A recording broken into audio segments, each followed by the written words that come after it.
Bonjour à tous, bienvenue à ce second webinar sur améliorer la sécurité de son réseau. Donc la première conférence, pour ceux qui ont assisté ou pas, c'était justement sur comment améliorer la sécurité de son euh, réseau exposé sur Internet.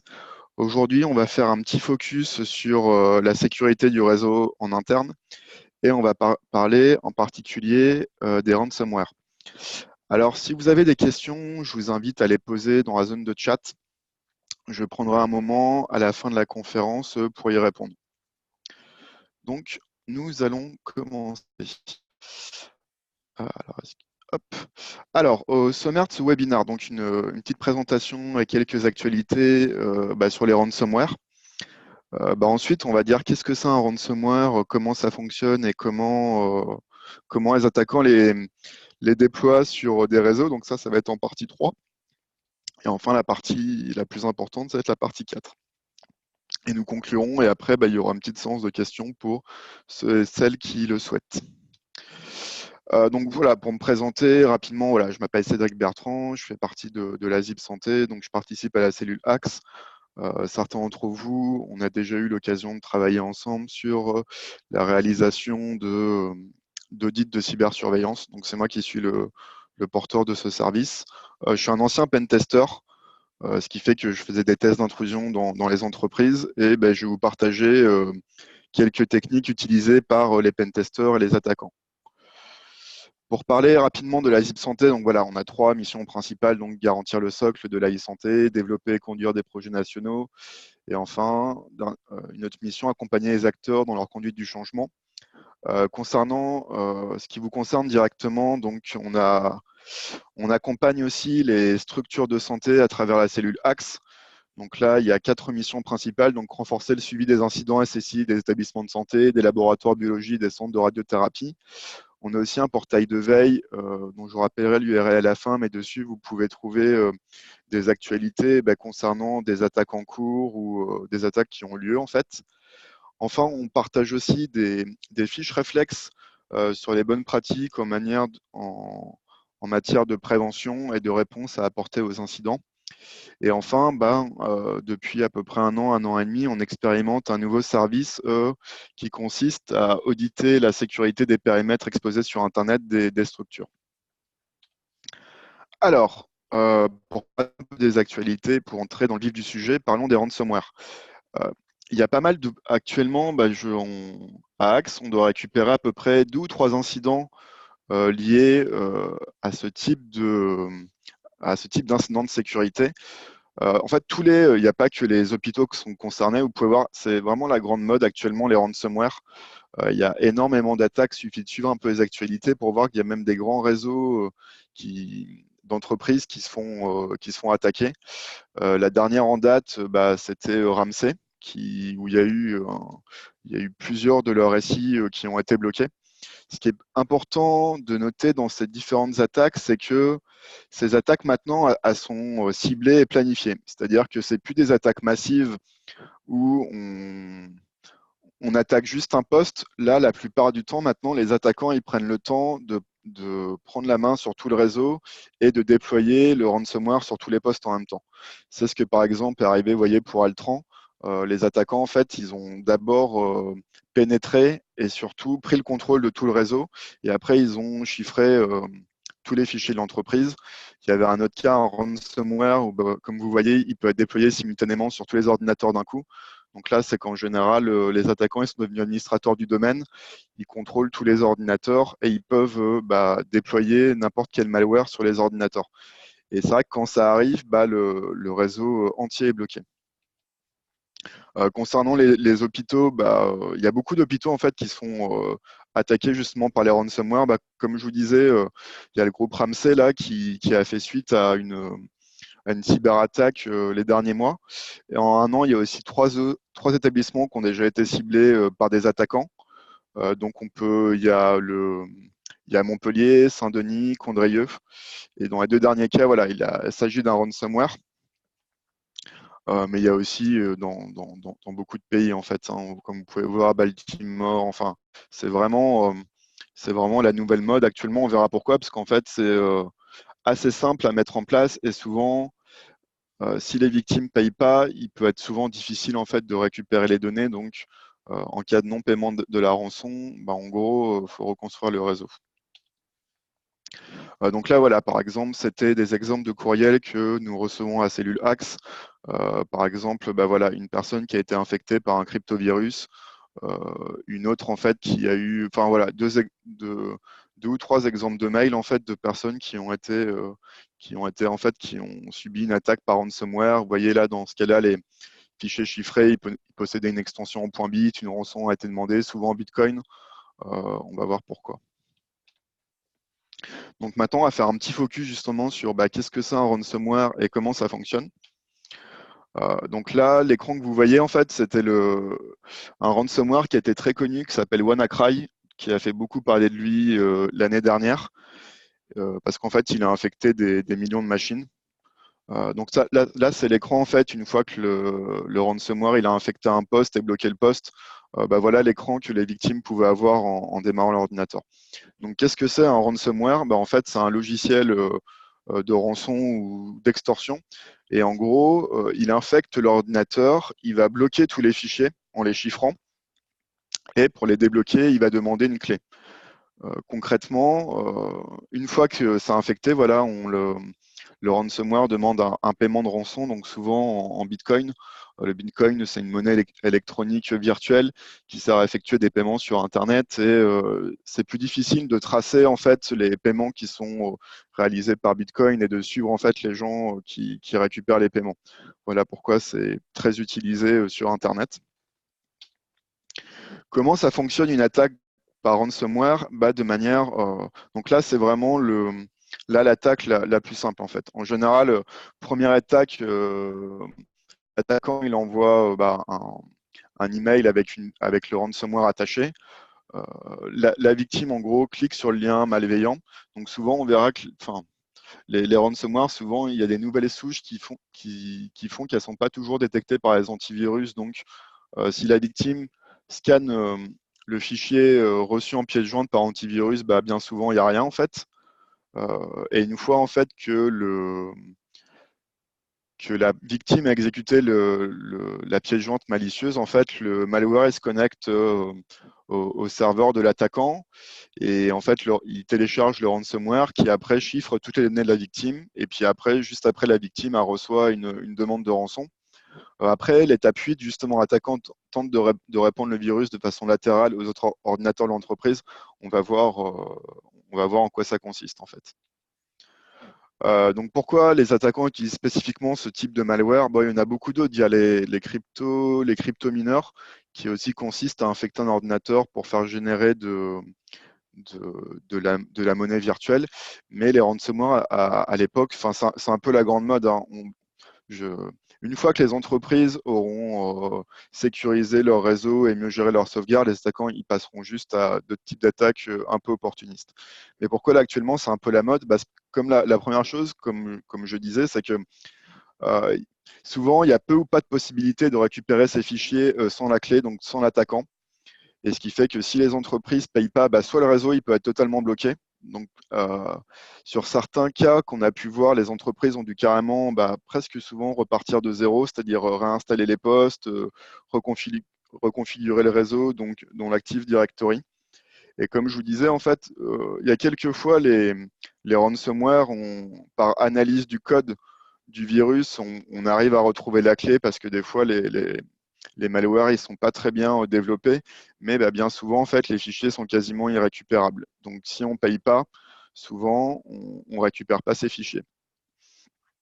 La chose aussi, c'est que si la victime ne paie pas, on passe à la suivante. On va voir qu'il y a vraiment beaucoup de moyens il y a beaucoup d'entreprises qui sont vulnérables en fait de manière globale aux attaques et en fait, si une victime ne paie pas, voilà, on passe à la suivante.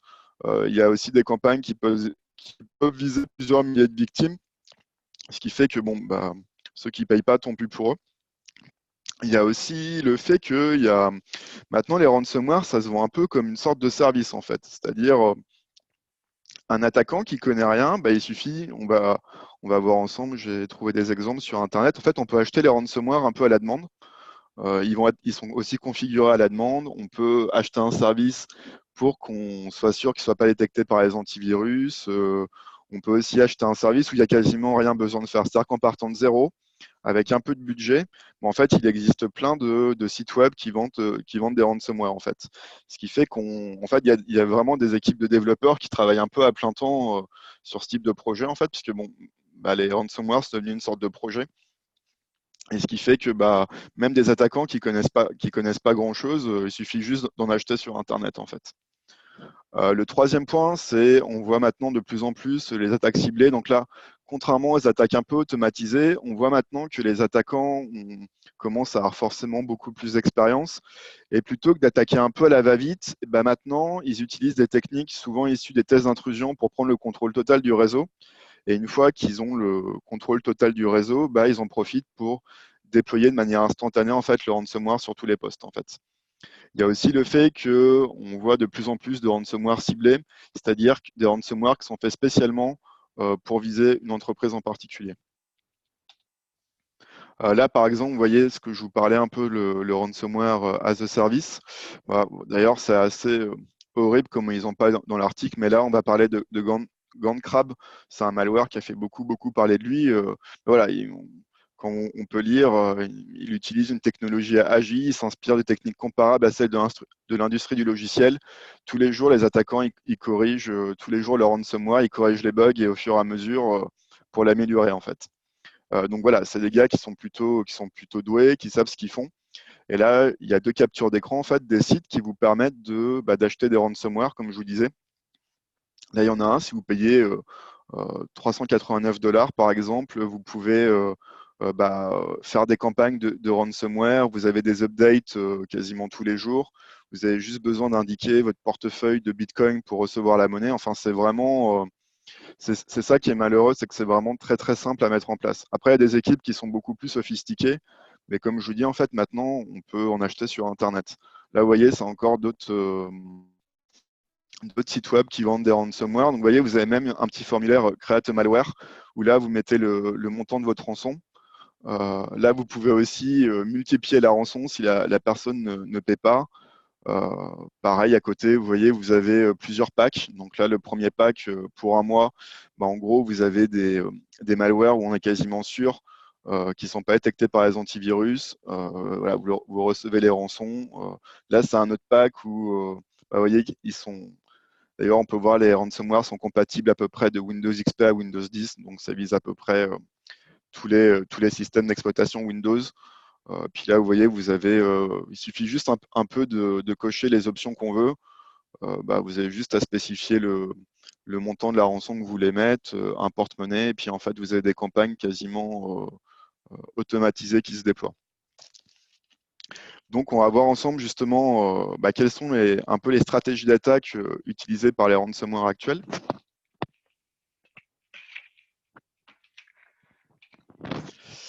Donc, si on prend par exemple un ransomware dont on a parlé récemment, et je veux bien insister justement sur le fait qu'en fait, les ransomware maintenant, les attaquants utilisent des techniques un peu de test d'intrusion pour prendre le contrôle du réseau.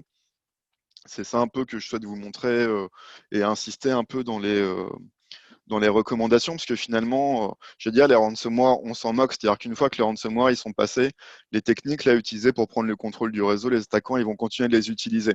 Ce qui fait qu'à mon sens, le plus important, c'est plutôt de travailler un peu à sécuriser son réseau en interne, plutôt que de se défendre spécifiquement contre les ransomware. Et là, par exemple, dans le cas de ce ransomware, voilà, comme on peut voir, les acteurs derrière LockerGaga, c'est le nom du ransomware, n'attaquent pas la va-vite. L'exécutant du ransomware est réalisé sur plusieurs semaines, voire plusieurs mois après la compromission de la cible.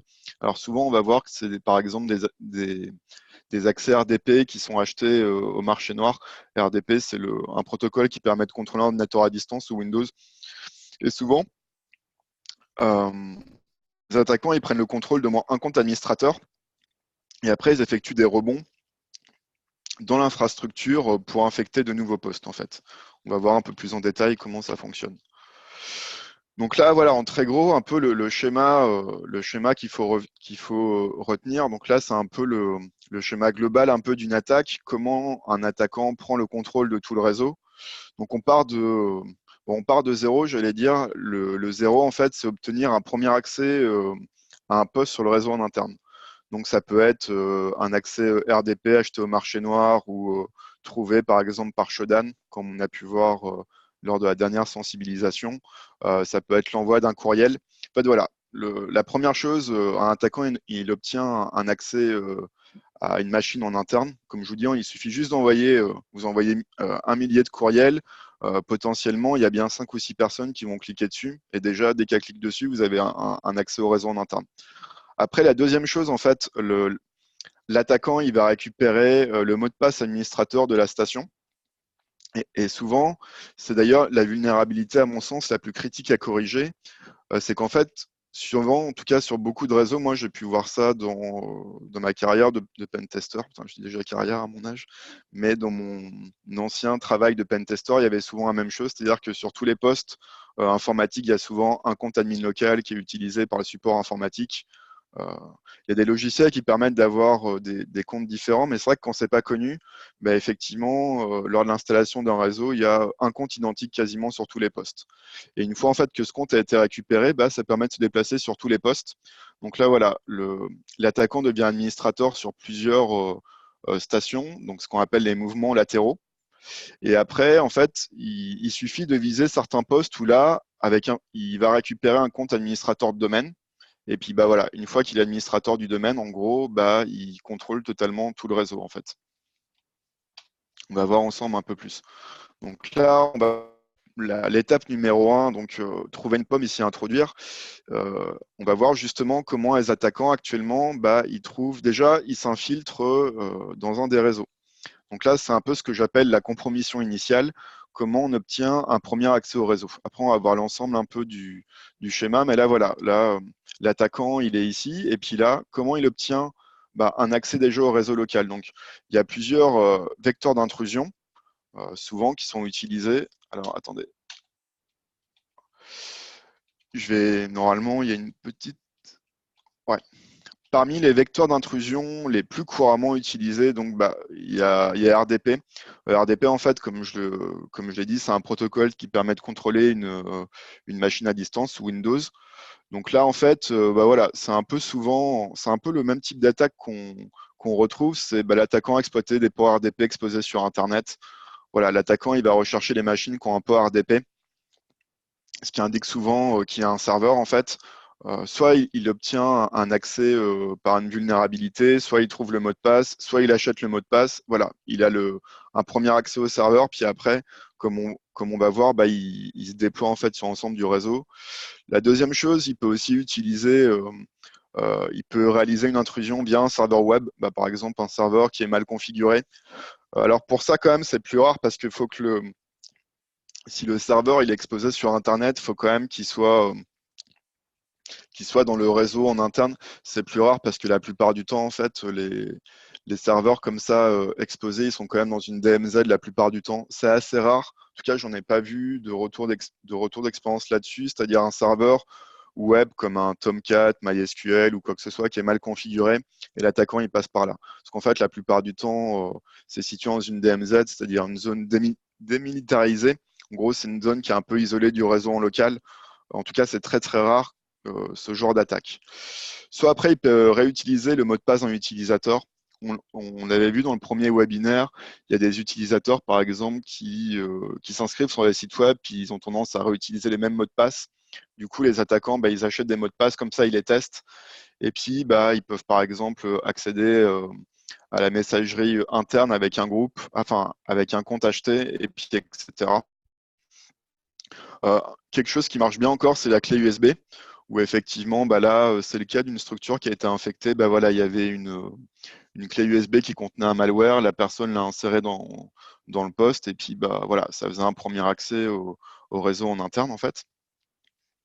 Et puis enfin, le cas qui marche aussi très très bien, bah, c'est le courriel avec une pièce jointe. Il suffit par exemple de faire des attaques un peu ciblées, c'est-à-dire de se renseigner sur la structure ou l'entreprise, d'envoyer ça à beaucoup de personnes, puis malheureusement, les moteurs anti-spam, par exemple, bah, laissent passer les mails malicieux. Nous, moi, je peux m'arriver, par exemple, de recevoir des mails comme ça avec des pièces jointes malicieuses. Et puis malheureusement, il suffit qu'une personne clique dessus et puis l'attaquant, elle infecte la station de travail et l'attaquant a déjà un accès au réseau en interne. Là justement, pour appuyer un peu ce que je dis, comme je vous dis, on va voir un peu les moyens de propagation utilisés par le malware Gandcap. C'est un des ransomware en fait qui a été le plus utilisé en 2019 aussi, en 2018. Bon, les attaquants, ils sont malheureusement assez riches. Comme vous pouvez voir, il y a beaucoup d'actualités dessus. Et vous allez voir justement que tous les moyens en fait utilisés par le ransomware pour trouver justement des accès au réseau en locaux. Donc là, c'est un peu le schéma utilisé, vous voyez, les vecteurs d'infection de ce malware. Donc là, il y a les scripts PowerShell. Donc ça, on va en voir un, mais c'est souvent, par exemple, un document Word ou Excel. On met une macro à l'intérieur, ça télécharge le ransomware et ça infecte le poste. Les botnets, pour ceux qui ne savent pas, un botnet, en fait, c'est un ensemble de machines qui sont infectées. En fait, les machines ont déjà été infectées précédemment par un malware et en fait, les attaquants, ils revendent les accès. Donc, une fois, par exemple, que la machine, par exemple, a été attaquée il y a 6 mois il y a 6 mois ou un an, il y a les attaquants qui achètent les accès puis qui vont déployer des ransomware. Les exploit kits, on va voir justement, je vais vous faire une petite démonstration, un petit peu ce que c'est. Le phishing, c'est souvent ce que je vous disais par courriel. Bon, le phishing, c'est assez connu. Et enfin, les accès RDP. Donc, pour voir, j'insiste beaucoup sur le RDP, peut-être à tort, mais je constate quand même que dans les grandes attaques, c'est vraiment un des vecteurs principaux quand même avec les courriels. Euh, Donc, comment les attaquants ils trouvent des accès RDP, je vous ai beaucoup parlé de Shodan au premier webinar où il suffit de taper RDP, où je vous avais fait une démonstration en direct de comment trouver beaucoup de serveurs RDP. Là, vous pouvez voir par exemple des serveurs en fait RDP qui sont attaqués par un botnet. En gros, tous les serveurs RDP accessibles sur Internet, il y a des tentatives de brute force pour découvrir des comptes associés qui sont lancés. Donc imaginez quand il y a 200 000 machines qui essayent de trouver des accès RDP, malheureusement, ils y arrivent souvent. Euh, Là, c'était encore un cas d'une structure qui a été infectée. On voit que la porte d'entrée, c'est malheureusement souvent RDP. Vous voyez, le contrôleur de domaine était accessible depuis l'extérieur par un port euh, et non refermé. Par ailleurs, le mot de passe administrateur ne respectait pas les bonnes pratiques en vigueur, mot de passe faible. Là encore, c'était on retrouve quand même beaucoup ça dans les actualités des accès RDP mal sécurisés ou achetés sur les marchés noirs. Il y a aussi une vulnérabilité. Alors, on pourrait se dire, oui, mais j'ai un accès RDP, mais mes comptes utilisateurs ont des mots de passe forts. Je ne sais pas si vous avez entendu parler, il y a quelques mois, il y a une vulnérabilité critique qui est sortie, qui concerne RDP, en fait, qui permet en gros d'exécuter des commandes sur un serveur RDP, en fait, sans être authentifié. Et ça, c'est une vulnérabilité assez grave, enfin même critique, hein. Il va y avoir beaucoup de malware là dans l'exploit n'est pas encore complètement diffusé, mais on peut parier que dans les semaines ou les mois à venir, il va sûrement y avoir beaucoup d'attaques. En fait, tous les accès RDP ouverts, ils vont, en fait, en attaquant sans le mot de passe, il va pouvoir directement prendre le contrôle du serveur. En fait, ça c'est malheureusement à parier en fait. Je vous parlais justement des packs d'exploits ou des exploit kits. Là, exploit kit. Donc, alors, en fait, les kits d'exploit, donc c'est un pack de logiciels malveillants. Concrètement, en fait, les attaquants, ils installent ça sur un serveur web. Et en fait, quand un utilisateur va visiter la page, en fait, le site web, il va chercher si la machine de l'utilisateur, en fait, elle est bien à jour dans ses correctifs. Et concrètement, il va essayer d'utiliser plusieurs vulnérabilités très connues sur les postes de travail. Par exemple, il y a les vulnérabilités sur Java, sur Flash Player, sur les lecteurs PDF. Et en fait, c'est une page qui va tester les exploits un par un jusqu'à ce qu'elle trouve une vulnérabilité qui fonctionne. Et ça lui permet en fait d'infecter un ordinateur. Ça s'appelle les attaques de type drive-by download. C'est assez horrible parce qu'en gros, il suffit juste qu'un utilisateur visite une simple page web pour être infecté. Je vais vous faire justement la démonstration après. Donc ça, c'était les kits d'exploit ou les packs d'exploit, c'était beaucoup utilisé il y a 1 an ou 2. Maintenant, c'est un peu plus connu. Euh, c'est un peu moins utilisé, mais de toute façon, ça va certainement revenir en force. Donc là, vous voyez, par exemple, un kit d'exploit qui utilise plusieurs vulnérabilités. Alors là, c'est plutôt des postes de travail. Vous voyez, comme je vous disais, Adobe Flash, ça, c'est les vulnérabilités les plus utilisées. Mais en gros, comment ça se passe l'infection? Bah, comme je vous ai dit, la victime se rend sur un site web entièrement ou partiellement contrôlé par un attaquant. Elle est redirigée à travers de nombreux serveurs et à son insu, elle aboutit sur le serveur hébergeant le kit d'exploitation. Et le kit tente alors de s'installer en exploitant une vulnérabilité logicielle sur la machine cible en cas d'installation réussie, là où les charges malveillantes sont alors activées. En gros, vous visitez une page web et vous êtes infecté. Là, par exemple, c'était des exemples d'exploit kits qui avaient infecté, comme vous pouvez voir, quand même, c'est des milliers de machines. Actuellement, ça peut aussi viser les téléphones Android. Donc, je pense qu'on ne tardera pas à avoir des ransomware pour les téléphones. Je pense que ça arrivera très bientôt. Donc là, justement, je vais vous faire une petite démonstration un peu d'une infection automatisée où en fait l'utilisateur se fait infecter juste en visitant une page web en fait.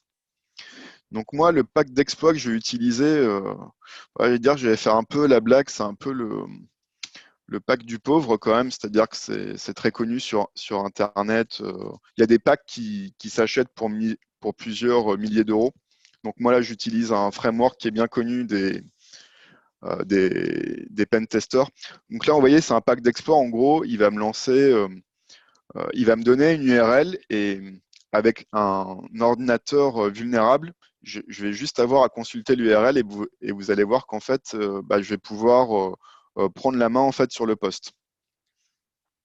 Donc là, j'attends que le serveur se lance. Je vais préparer ma station en attendant. Donc là, voilà, là c'est une machine Windows vulnérable en fait, où je n'ai pas installé les patchs de sécurité, par exemple pour plusieurs logiciels comme Java, où j'utilise une vieille version de Firefox, etc. Et vous allez voir en fait, là voilà, le pack d'exploits là, en gros, euh, il va me donner une URL et vous allez voir en fait, juste en visitant simplement l'URL, en gros, ça va me permet de prendre le contrôle de la machine. Donc c'est assez pervers parce que souvent les utilisateurs se méfient souvent uniquement des pièces jointes ou du phishing, mais là, simplement en allant visiter le lien, en fait, on peut être infecté justement par un malware en fait. Donc là, c'est bientôt fini. Et vous allez voir, juste en visitant une simple page web, je vais pouvoir prendre le contrôle du poste en fait. Ah voilà. Donc là, vous voyez, ça par exemple, l'URL que je vais copier, il suffit juste que je l'envoie par courriel, par exemple, à l'utilisateur. Dès que l'utilisateur va aller dessus, vous allez voir, en fait, il va y avoir plusieurs tests qui sont effectués et je vais pouvoir prendre la main sur le poste. Donc là, je rentre l'URL dans le navigateur. Là, vous pouvez voir, il ne se passe pas grand-chose pour l'utilisateur, en fait. Enfin, certains plugins ont été bloqués. Et vous voyez là, en fait, sur mon serveur, en fait, il y a plusieurs tests qui sont réalisés. Donc là, il m'a bien détecté que c'était un Windows 7, qu'il y avait Firefox. Et là, vous voyez, en fait, il m'a ouvert une session sur le poste. Là, en fait, il a vu qu'il y avait une vulnérabilité qui n'avait pas été corrigée sur le poste. Et bien, ça y est. Là, maintenant, j'ai la main sur l'ordinateur, en fait. Et là, voilà, vous voyez, ça y est, je peux taper des commandes. IPconfig pour l'adresse de l'ordinateur. Donc, vous voyez, là, c'est l'ordinateur dont j'ai pris la main, c'est le 1.36. Là, vous voyez, encore une fois, il n'y a quasiment aucun message qui est apparu. Je n'ai pas eu besoin de lui indiquer quoi que ce soit. Et vous voyez, là, l'ordinateur dont j'ai pris la main dessus, le 1.36, en fait. Après, je peux me déplacer dans Arborescence, je peux voir le contenu des répertoires. Vous voyez là, l'infection a été réalisée par Mozilla Firefox. Après, je pourrais aussi me déplacer sur le poste, télécharger d'autres malwares. Là, vous voyez, je suis sur le. Enfin, bref, voilà. J'ai quasiment le contrôle complet du poste en fait. Donc cette technique en fait, elle est pas très connue des utilisateurs, mais voilà, c'était beaucoup utilisé par les pirates, et comme vous avez pu voir, il y a aucun message qui est apparu en fait. pour lancer, je vais juste lancer la prochaine machine. Donc voilà, ça c'était la première démonstration, c'est comment, simplement en visitant un lien, en fait, comment on peut infecter un ordinateur. On va voir, donc voilà, là l'attaquant, il a obtenu un premier accès au réseau local. On va voir maintenant comment il fait pour obtenir les droits d'administration. Donc là, il y aura sûrement un webinaire pour un peu aller plus loin un peu dans les techniques, mais souvent c'est un peu ça. Vous voyez là, dans les cas-là, il y a un ordinateur infecté qui disposait des droits d'administration. C'est souvent ça en fait. Le problème, c'est que sur la machine, parfois, les droits ne sont pas très bien configurés. Tous les utilisateurs sont administrateurs. Et malheureusement, il suffit juste de l'infection d'un poste pour infecter tout le réseau en fait. Donc alors, donc là voilà. Là, on a passé la première étape, c'est-à-dire là, quand il a obtenu un premier accès au réseau en interne, et là maintenant, il va chercher en fait à escalader ses privilèges. Donc là, ce qu'on appelle escalader ses privilèges, en gros, c'est obtenir les privilèges d'administration locale. Parce que comme je vous dis, une vulnérabilité très répandue, c'est que tous les postes, ils possèdent le même compte admin local. Une fois qu'il a ce compte admin local, il va pouvoir se déployer en fait sur l'ensemble du parc jusqu'à obtenir les droits administrateurs, ce qu'on appelle du domaine, c'est les droits les plus élevés sur un réseau en fait. Donc là, c'était un peu le schéma d'un ancien test d'intrusion que j'avais réalisé dans une entreprise. Comment on récupère des mots de passe locaux sur des postes, soit comme je vous dis, là on a infecté une fois qu'on est sur le réseau en interne, en fait, l'attaquant il fait une cartographie des ressources et services disponibles. En gros, il va chercher tous les serveurs qui sont mal configurés pour à leur tour les infecter, récupérer justement les comptes, des comptes locaux qui vont pouvoir être réutilisés sur d'autres postes en fait. Donc là, vous voyez, c'est ça la vulnérabilité, c'est comptes locaux identiques sur un grand nombre de machines. Voilà, ce qu'on appelle les mouvements latéraux, c'est à partir d'un poste, on rebondit sur d'autres postes. Et donc voilà, à partir d'un compte sans privilège, on obtient un compte administrateur. Et puis après, on va chercher à obtenir les droits admin du domaine, ça on verra plus tard. Mais là, par exemple, dans le cas qui était là, c'était là un logiciel malveillant en fait, où pareil, l'attaquant a obtenu un compte admin du local. Et après, il s'est déployé sur les autres postes. Alors, comment font les attaquants justement pour obtenir des comptes d'administrateurs locaux? Si je prends par exemple, il y a un malware qui a été très connu. Il y a WannaCry, dont vous avez certainement entendu parler. Il y a un autre malware qui s'appelle Petya, qui s'est propagé encore bien plus vite que WannaCry. Mais en fait, ce malware-là, Petya, en fait, il intégrait des outils utilisés dans le cadre de tests d'intrusion. Il y en a un qui est très connu qui s'appelle Mimikatz. Et en fait, Mimikatz, il permet d'extraire les informations d'identification des postes. C'est-à-dire que une fois que vous êtes sur un poste, en gros, vous allez pouvoir récupérer les identifiants des comptes de la machine, en fait. Et là aussi, où Windows est pas du côté de la défense, en fait, il existe une autre vulnérabilité sur Windows qui est pas très connue et qui est assez horrible. C'est qu'en fait, on n'a pas besoin du mot de passe pour se connecter à un compte si on a juste l'empreinte. Alors, qu'est-ce qu'on appelle l'empreinte ou le hash? En fait, sur un système, le mot de passe d'un utilisateur, par exemple Toto, il est pas stocké en ce qu'on appelle en format clair. Il n'est pas stocké sous le mot Toto dans le système. Il est, par exemple, dans ce qu'on appelle une empreinte ou un hash, en fait. Et en fait, sous Windows, il y a une attaque très connue qui s'appelle justement pass the hash. En fait, un attaquant, s'il récupère simplement le hash d'un mot de passe, il peut l'utiliser pour s'authentifier. Vous allez me dire, oui, mais bon, qu'est-ce que ça fait? Imaginez en très gros, vous avez un compte, par exemple, avec 45 caractères. C'est-à-dire qu'en gros, un attaquant, il ne pourra jamais deviner, jamais découvrir le mot de passe, même en testant plein de possibilités différentes, puisqu'il fait 45 caractères. Là, en fait, un attaquant, initialement, il n'a même pas besoin de ce qu'on appelle de craquer le mot de passe. Juste s'il a l'empreinte, là, vous voyez, sur la capture, en fait, il y a des petits outils qui existent où il suffit juste de récupérer l'empreinte, et en fait, avec cette empreinte, vous pouvez vous connecter sur d'autres postes, en fait. Et ce qui fait que il suffit juste que sur un de vos postes, il y a un compte qui soit identique, comme je vous dis, le compte d'administrateur local, qui est souvent identique sur tous les postes. Et en fait, vous allez pouvoir réutiliser ce compte et puis vous déployer sur toutes les stations. Donc là, je vais vous faire une petite démonstration un peu avec Mimikat. Et puis voilà, il y a deux moyens qui sont utilisés par les attaquants pour rebondir sur beaucoup de machines. Là, la première méthode, c'est la réutilisation d'information authentification. Donc là, il utilise Mimikatz et d'autres techniques. Et la deuxième aussi, bah, en fait, il utilise des vulnérabilités Windows. Là, par exemple, dans le cas de WannaCry, il utilisait des vulnérabilités qui ont été diffusées. En fait, si les machines, souvent dans un réseau en interne, on a l'impression que c'est moins important de patcher, par exemple, les vulnérabilités Windows qu'on se dit on est en interne. Bah là, en fait, il suffit juste qu'un poste soit infecté. À partir de ce poste, bah, on va infecter tous les autres postes. Donc ça, malheureusement, bah, c'est souvent ce qui se passe toujours. Vous voyez, à partir d'un poste utilisateur compromis connecté au réseau, l'attaquant a étendu sa mainmise sur la quasi-totalité des machines de l'établissement. C'est toujours comme ça que ça se passe. Là, je vais vous faire une petite démo de Mimikatz. Vous allez voir que Mimikatz, c'est vraiment un outil très puissant parce qu'en fait, même si on a un mot de passe complexe utilisé, Mimikatz, en fait, il va permettre de récupérer ce mot de passe directement, ce qu'on appelle en clair. Vous allez voir, ça va être assez parlant. Là, par exemple, j'ai préparé une machine avec un compte admin local où le mot de passe est assez complexe. C'est admin 666. Donc, ça fait à peu près 18 caractères, si j'ai bien compté. Donc ça, 18 caractères, on peut considérer déjà que c'est un mot de passe qui ne va pas être trouvé facilement, en fait. Mais en fait, vous allez voir que dès que j'ai la main sur ce poste, je vais pouvoir récupérer ce mot de passe de manière quasiment instantanée, en fait. Donc, je vais vous montrer. Je prépare mon outil qui est là.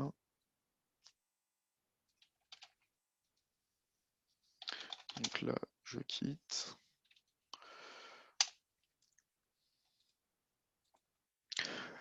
Donc là, juste en tant qu'attaquant, j'ai pris la main sur le poste. Là, vous voyez, en fait, c'est un peu ce que je vous ai montré tout à l'heure. C'est j'ai ouvert une session sur le poste. Donc, il y a, par exemple, pour récupérer ce qu'on appelle les hashes ou les informations d'authentification, les outils ils intègrent déjà ça. Là, vous voyez, j'ai récupéré un peu les empreintes. Là, je vais pouvoir utiliser les empreintes pour me connecter, mais sinon, pour vous montrer un peu la puissance de Mimikatz, là, le mot de passe de l'utilisateur connecté, donc de l'admin local, il est assez puissant.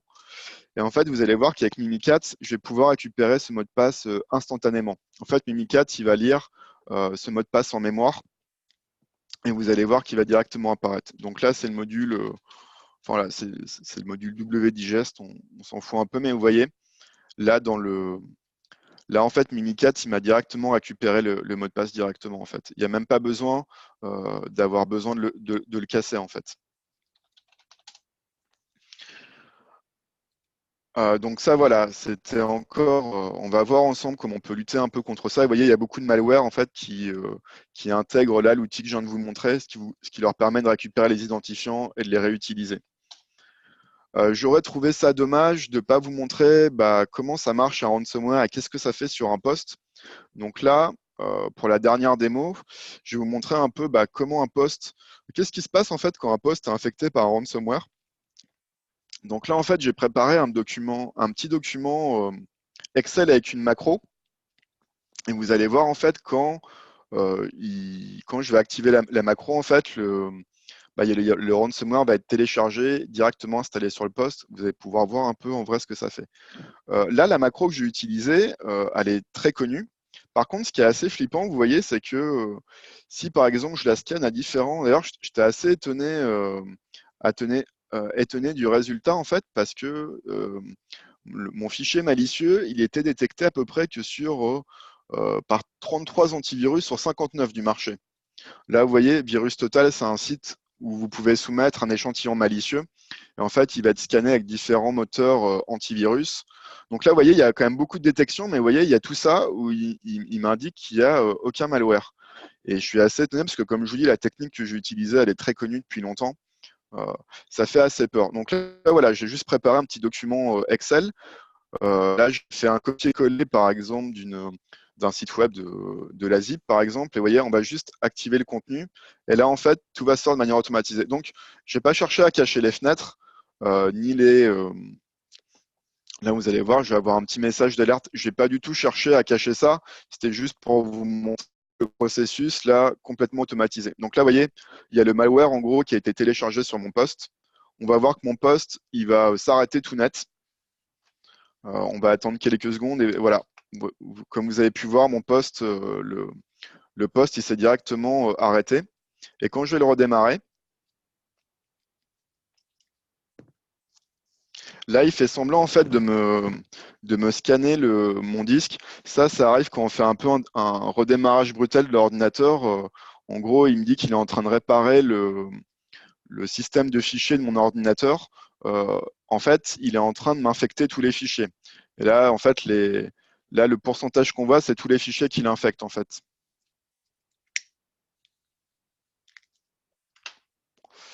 Et vous allez voir, après, il va redémarrer une dernière fois.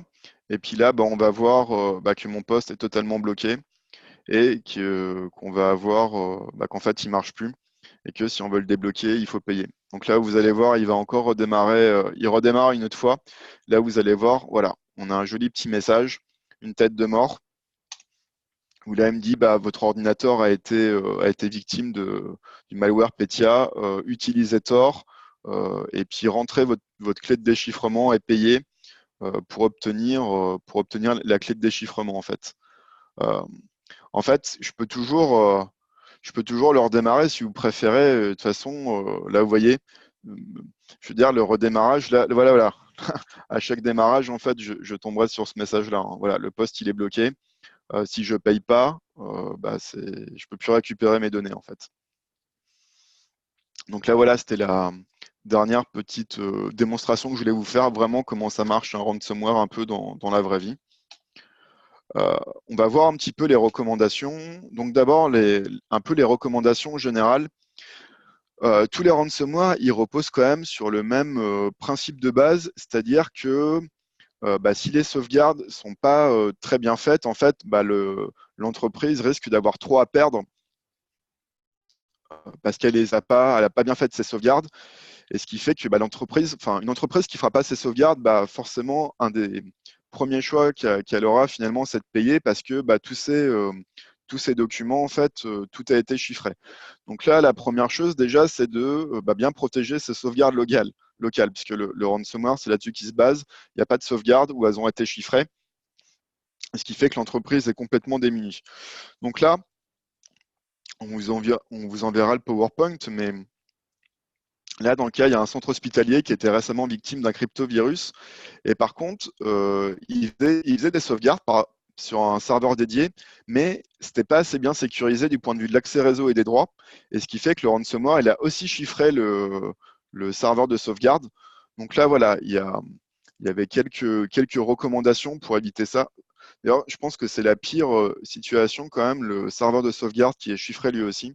Donc là, parmi les choses, voilà, c'était bien segmenter le réseau en sous-réseaux isolés et forcément protégé d'Internet. Puis surtout, limiter les actions possibles sur le réseau, bloquer les connexions depuis le réseau avec des comptes privilégiés. Enfin voilà, ça c'était quand même la première chose, comment bien quand même sécuriser ces sauvegardes, être sûr qu'à partir du réseau local, en utilisant un compte, on ne puisse pas accéder au serveur de sauvegarde et qu'on puisse aussi accéder aux sauvegardes, les chiffrer ou les supprimer. Euh, un point important aussi qui n'est pas très connu et qu'on ne fait pas très souvent, c'est faire des sauvegardes de son Active Directory. Alors, qu'est-ce que c'est l'Active Directory? En gros, c'est les serveurs d'annuaire un peu Windows. Chaque fois qu'un utilisateur se connecte au réseau avec son compte Windows, derrière, il y a un serveur Active Directory. Euh, le, la sauvegarde de l'Active Directory est assez importante. D'ailleurs, je suis étonné parce qu'on n'en parle pas souvent de sauvegarder l'Active Directory, mais si vous ne sauvegardez pas, peut-être que vous allez récupérer vos données, mais par contre, vous allez devoir recréer toute votre base utilisateur, tous les droits sur les répertoires, tous les groupes, etc. Aussi, le fait de pouvoir faire un backup de la base, ça permet de voir exactement aussi ce qu'a fait l'attaquant, si jamais il a pris le contrôle total du réseau. Et souvent, ça se traduit par la prise du contrôle de l'Active Directory. Ça vous permet vraiment de voir ce qui a été réalisé en cas d'analyse d'incident de sécurité. Donc là, on est dans l'aspect prévention. Donc, comme je vous ai dit, limitation des vecteurs d'attaque au niveau euh, d'empêcher un attaquant d'obtenir un premier accès au réseau. Donc là, bloquer Shodan, comme je vous ai vu, comme on a vu la dernière fois, Shodan est beaucoup utilisé pour détecter les serveurs avec des ports exposés sur Internet, en particulier RDP. Donc là, vraiment bloquer, filtrer les services d'administration exposés sur Internet. Au niveau du patch management, donc la gestion des correctifs, donc là il y avait un serveur WSUS, ça permet de faire toutes les mises à jour Windows et Office sur un parc informatique. Donc effectivement, dans un réseau en interne, c'est ce qu'on a vu. En fait, s'il y a si les machines n'ont pas leur correctif de sécurité, il suffira juste qu'une machine soit infectée pour qu'à partir de ce poste, en fait, tous les autres postes se fassent infecter. Important aussi, comme on a vu, patcher les logiciels tiers des stations de travail. C'est ça en fait qu'on a vu dans l'exploit kit, comme on a vu de visiter une page web et d'être infecté. Comme je vous ai dit, en fait, on oublie, ça c'est régulièrement oublié, en fait, on ne patche pas tout ce qui est logiciel tiers installé sur un poste, c'est-à-dire on ne patche pas Adobe Reader, on ne patche pas Flash, on ne patche pas Java. Et ce qui fait que ces vulnérabilités, comme on a vu, elles peuvent être utilisées par un attaquant pour prendre le contrôle du poste en fait. Donc là, déjà, il y a une fiche réflexe qui existe sur le portail Cyberveille sur comment patcher un peu quelles sont les bonnes pratiques pour le patch management. Il y a aussi un outil qui existe. Des fois, ça peut être difficile de patcher euh, tous les outils tiers comme Java, etc. En fait, il existe un outil gratuit fourni par Microsoft qui s'appelle Emmet et en fait qui va rendre par contre plus difficile l'exploitation des vulnérabilités. C'est-à-dire, je pense qu'il vaut mieux, en fait, je pense que le mieux c'est de patcher et d'appliquer cet outil. Mais c'est vrai qu'avec cet outil-là, l'outil que je vous ai montré en première démonstration, il ne marchera pas parce que l'ordinateur va être un peu plus sécurisé en fait. On n'a pas eu le temps de le voir rapidement, mais aussi limiter les comptes administrateurs sur le réseau.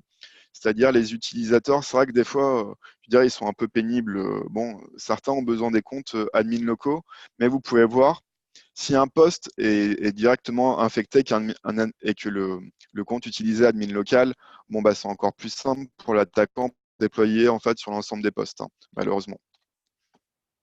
Autre chose à voir au niveau prévention, comment protéger l'Active Directory. Je n'en ai peut-être pas assez parlé, mais l'Active Directory, c'est vraiment le cœur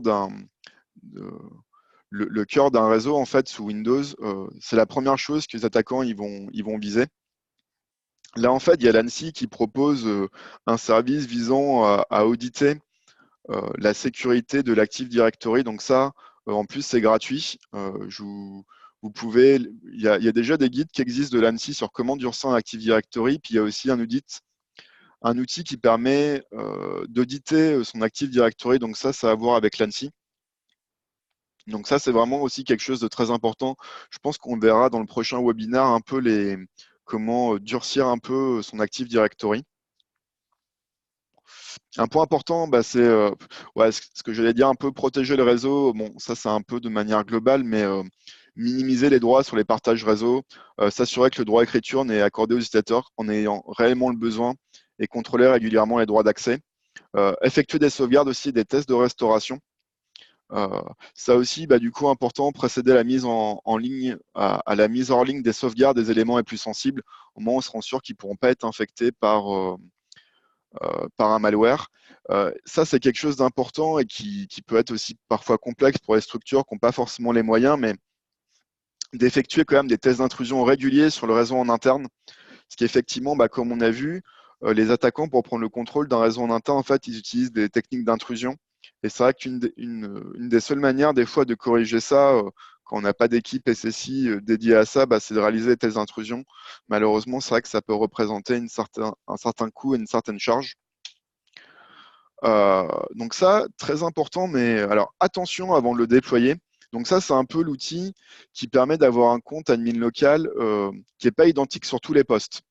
Donc ça, c'est un outil très important, je trouve, même que c'est peut-être un des outils les plus importants, parce que du coup, un attaquant, il ne pourra pas réutiliser un compte pour se déplacer sur tous les postes. Donc cet outil s'appelle LAPS, pour Local Admin Password Solution. C'est un outil gratuit, mis à disposition par Microsoft. Et en gros, il permet de stocker le mot de passe des administrateurs locaux des systèmes Windows au sein de l'Active Directory et de changer et de procéder périodiquement à son renouvellement. Concrètement, en fait, sur un réseau où l'APS est installé, en fait, tous les postes ils vont avoir un compte admin local différent. Ce qui fait que là, un attaquant ne pourra pas réutiliser facilement ce compte pour se propager sur l'ensemble du réseau. Je pense que ça augmente sensiblement la sécurité d'un réseau en interne. Par contre, je suggère quand même de faire attention à son déploiement. Je pense qu'il nécessite quand même une certaine maturité. Nous, on a déployé dans notre entreprise, mais ça demande quand même des connaissances. Ouais, et encore une fois, c'est une maturité pour le déployer. Par contre, il existe des guides sur Internet qui en parlent. Ça vaut toujours le coup de faire le test. Je pense pour les structures déjà qui ont un support informatique et tout, c'est vraiment, cet outil, il est vraiment à pousser en fait, en tout cas son utilisation.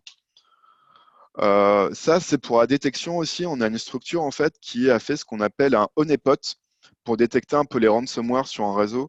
En gros, qu'est-ce que c'est un honeypot? C'est une machine qu'on laisse volontairement vulnérable sur le réseau.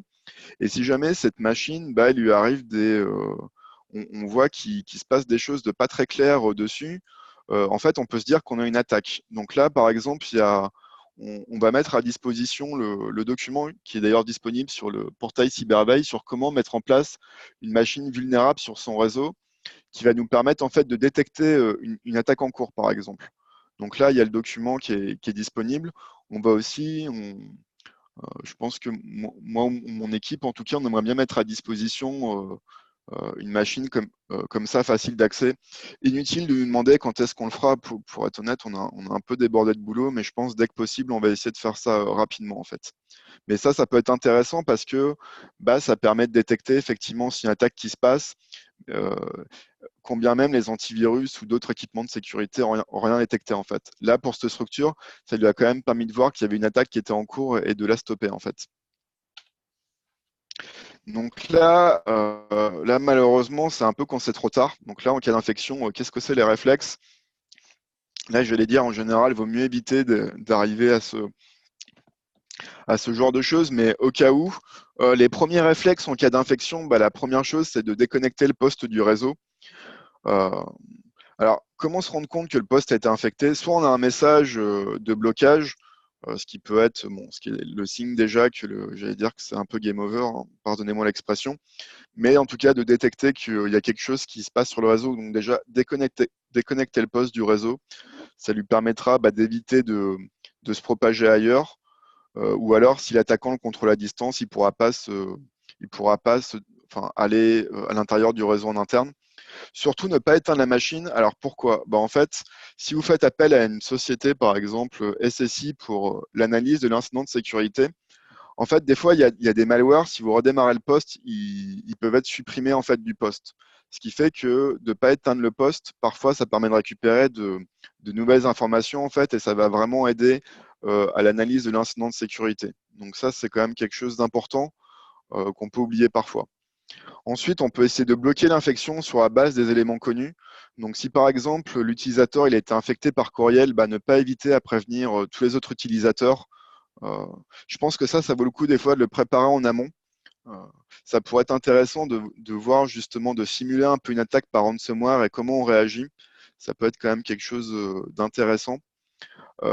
Analyser aussi les journaux d'événements du proxy, c'est-à-dire analyser le trafic Internet pour voir si on ne détecte pas des URL suspicieuses et dans ce cas-là, les bloquer. Ça pourrait par exemple servir à ralentir l'infection. Par exemple, dans le cas des ransomware, ils doivent communiquer avec ce qu'on appelle un centre de contrôle.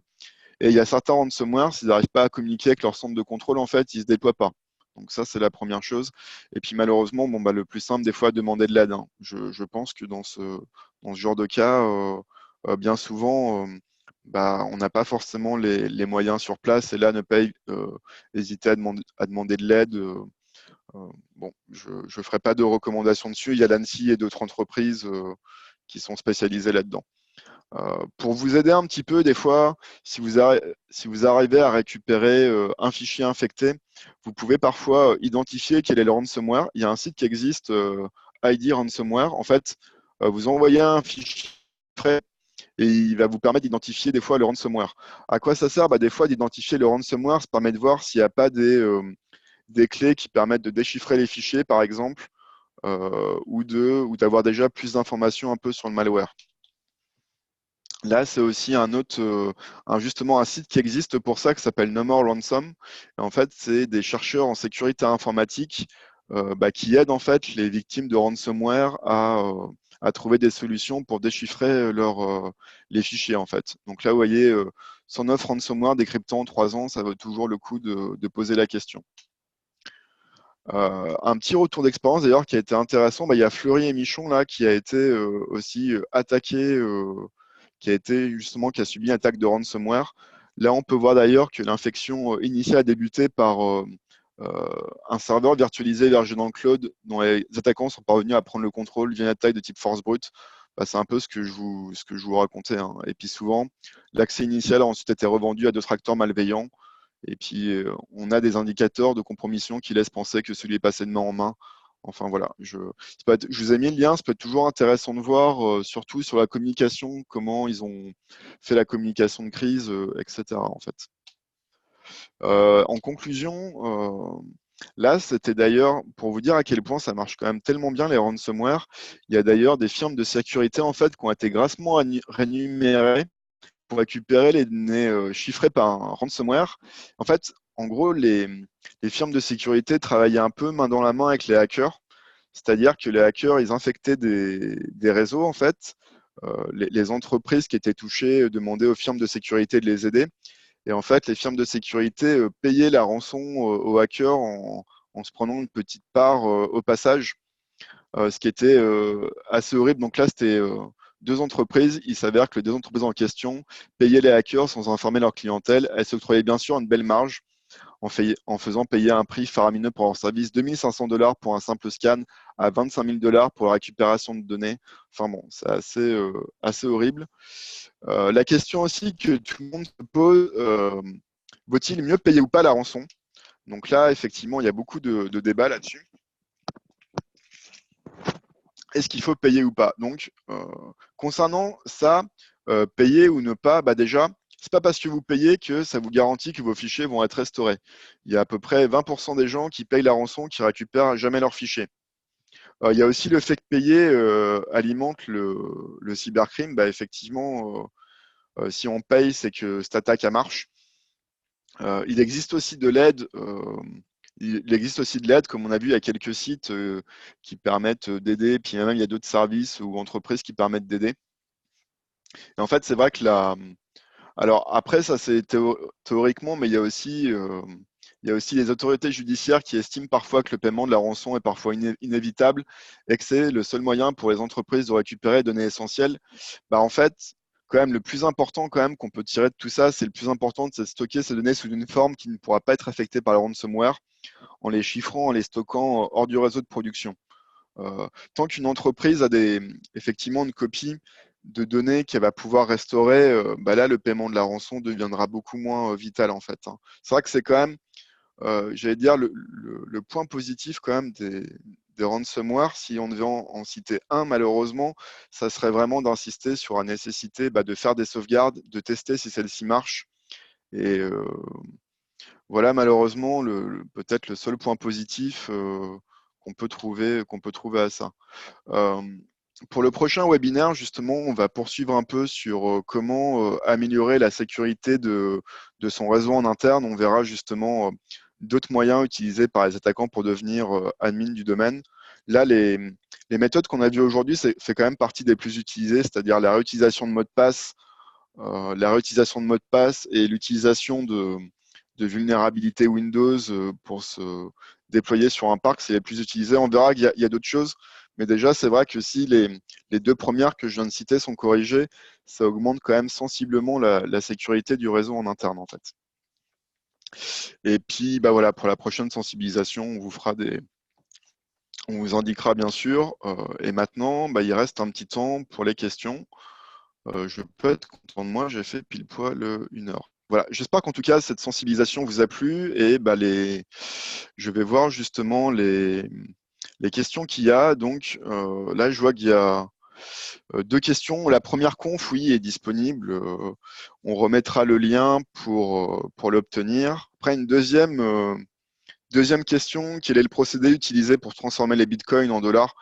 Bah, en fait, pour alimenter un porte-monnaie en Bitcoin, en fait, faut l'associer à un compte bancaire. Donc, à un moment, il suffit juste d'aller sur les enfin, il y a des marchés spécifiques où en fait, on va pouvoir vendre ces Bitcoins ou quoi que ce soit, en fait, quoi.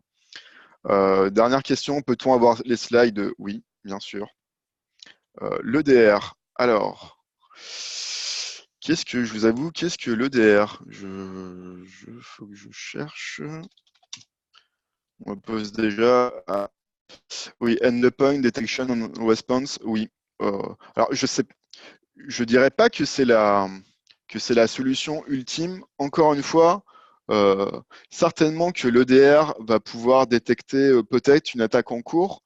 Euh, Malgré tout, je pense que je pense qu'à à des moments, enfin, encore une fois, c'est juste mon opinion personnelle, faut arrêter de croire qu'il y a des équipements qui vont être un peu magiques. Je pense que le défaut, alors je pense que cet équipement peut sensiblement améliorer la détection, ça c'est évident. Par contre, des fois, c'est certainement à des prix qui ne sont pas accessibles à toutes les structures. Ça, c'est quand même la première chose. Deuxièmement, c'est pas non plus des équipements imparables. Par contre, effectivement, ça peut être, je pense que ça fait partie de la solution, effectivement.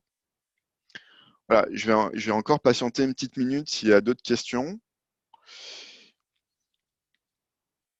Et puis, bah, sinon, bah, écoutez, j'espère que cette sensibilisation vous a plu, que ça vous a permis d'être un peu plus au courant des techniques utilisées par les attaquants, justement, sur comment un peu plus sécuriser un peu son réseau en interne.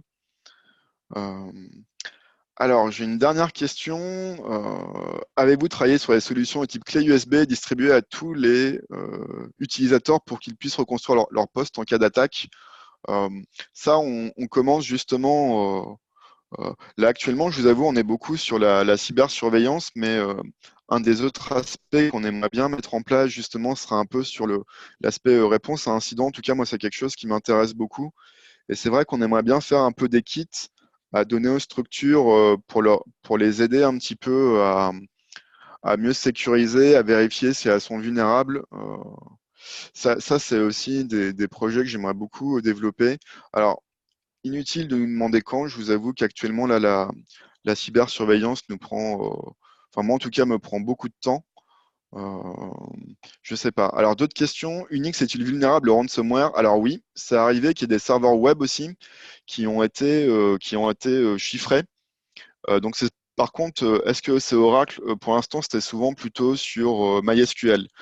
Parce qu'en fait, pour répondre à votre question, souvent, Oracle, c'est plutôt en back-end sur un réseau informatique, c'est pas souvent exposé sur Internet. Mais oui, les ransomware attaquent aussi les réseaux, les serveurs web. Alors attendez, si vous me laissez une petite seconde, je vais vous trouver pas mal d'articles dessus. Bah, des milliers de serveurs infectés par un nouveau, ouais, vous voyez, des milliers de serveurs web ont été infectés, chiffrés par une nouvelle souche de ransomware.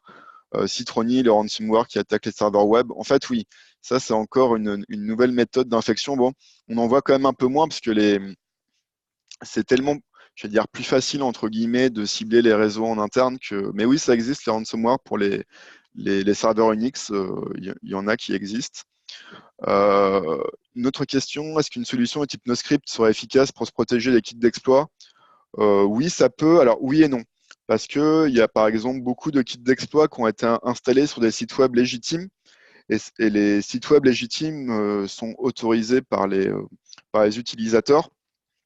Par contre, ça peut être aussi une partie de la solution en fait. Pour le temps de forte, alors je ne sais pas si vous pensez à le temps de forte, par exemple, se connecter sur les postes Windows, par exemple, avec une carte à puce. Euh, je pense qu'effectivement, ça pourrait. En fait, je suis pas sûr. Je crois que j'avais vu des attaques sur les cartes à puce. Enfin, pas les cartes à puce, mais qu'en fait, les empreintes utilisées justement pour s'authentifier en cas de temps de forte, elles étaient aussi stockées et que du coup, un attaquant pouvait les rejouer. Euh, pour pas dire de bêtises, pour être honnête, là, si vous parlez de le temps de forte sur en tout cas la connexion à un poste Windows avec les empreintes ou une carte, pour être honnête, je sais pas. Je pense qu'actuellement, ce genre de solution n'est pas trop déployé. Euh, mais je pense que tout ce qui est aussi peu commun, et en tout cas qui peut ralentir les attaquants, peut être efficace. Une autre question, pour le paiement de rançon, les entreprises paient souvent quand la part entre le coût du blocage et le montant demandé pour le déchiffrement. Oui, alors effectivement, si le montant de la rançon est pas très élevé, on a vu quand même des rançons qui s'élevaient quand même à plusieurs milliers de dollars. Encore une fois, euh, moi, je n'ai pas d'opinion à dire s'il faut payer ou pas la rançon. Moi, je dirais la meilleure chose à faire, c'est de ne pas être infecté. Malheureusement, les attaquants, des fois, ils sont efficaces et des fois, on n'a pas trop le choix. Euh, En fait, je pense qu'il n'y a pas de bonne de bonnes réponses à cette question. Encore une fois, si vous payez, vous n'êtes pas sûr de récupérer. Et en même temps, parfois, quand le réseau est totalement bloqué, ça peut sembler être la seule éventualité. Une autre question, existe-t-il des solutions permettant de déployer ce type d'outil de façon centralisée?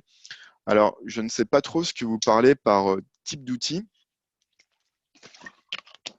Est-ce que par type d'outil, vous pensez aux outils que j'ai présentés, c'est-à-dire Emmet, Labs ou quoi que ce soit? Alors, Labs, en fait, il se déploie de manière centralisée, puisqu'on fait ça à partir de l'Active Directory, et après on le déploie sur l'ensemble des postes. Pour Emmet, on peut aussi le déployer de manière centralisée par l'Active Directory. Donc ça, c'est possible.